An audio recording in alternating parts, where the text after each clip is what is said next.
So I've been talking a lot lately about self-awareness, and I really didn't think much about that until about 6 years ago when I went through something in my own journey.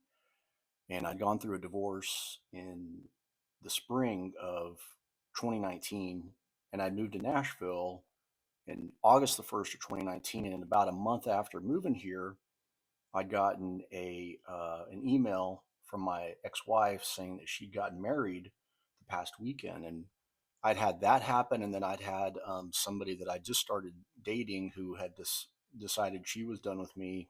It ended up very abruptly, and anyway, all that to say is that I was messed up, right? I was what I would call upside down.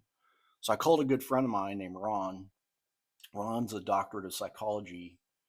Um, yeah, he's got his PhD in psychology. He's a really wise friend of mine. We've known each other for 30 plus years, and he lives here in Nashville area. So I called him up and asked him if he'd meet me for coffee, and I kind of told him what was going on. And you know, years later, a couple of years later, when I've talked to Ron about that, he had said that what he felt that I really needed was because I was able to think through a lot of things. I just needed sort of like a framework or a mindset. So I had my big notebook with me. What Ron did was is he drew out for me this chart, and on the left hand side he wrote self-awareness, self-management, others awareness, others management, which leads to decision making of current self, future self, and others.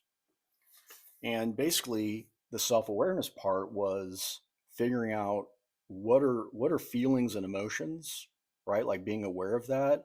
And then the self-management part is how I manage the feelings and the emotions and knowing what's going on so that and it all has to do with basic self-perception. And he drew this little, sort of like fractions that was like, this is, you're going to know when it's you, all right, you're like, all right, this is me, this is Jim. And then when it's not me, you know that it's not Jim.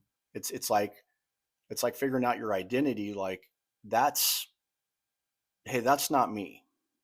This is me.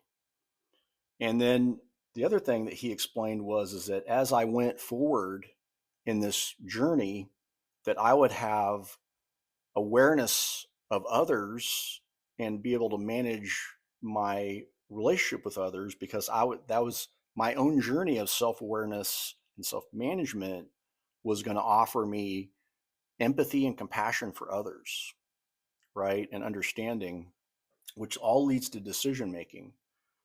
Then that's for your current self, for your future self, and for others. And what I also did was is I used a tool called the Wheel of Emotions. So because it seemed like a lot of times I would get angry about things, but what I discovered was going through the Wheel of Emotions and just sort of analyzing about what I was actually feeling. A lot of times I wasn't angry about things; I was more annoyed or I was frustrated. It's like Einstein says that the definition of insanity is doing the same thing over and over again, expecting the same results, right? And so I just needed a different framework of thinking.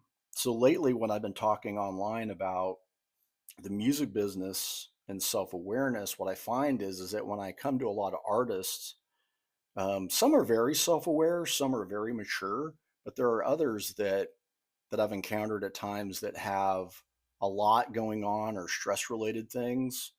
And these days, what I'm saying is like, hey, the when I started focusing on me, almost like it's a play on words, self-centered.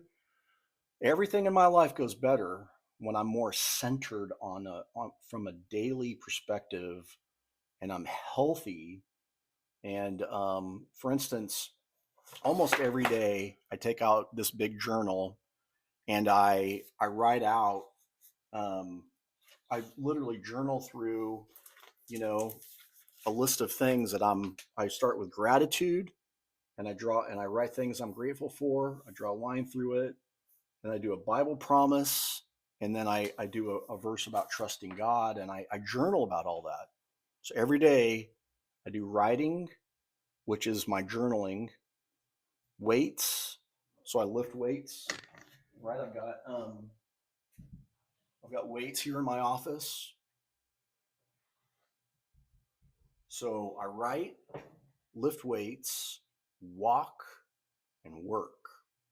Those are four things, like four real basic things that I do every day just to help me. Because some days I'm tired, or some days I've had a really busy week and I just need something to remind me about what I need to do every day. It's a framework.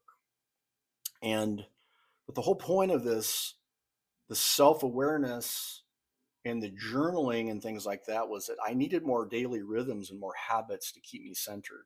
So I do these really basic things like the four W's, right? The writing, the walking, the weights, and the working.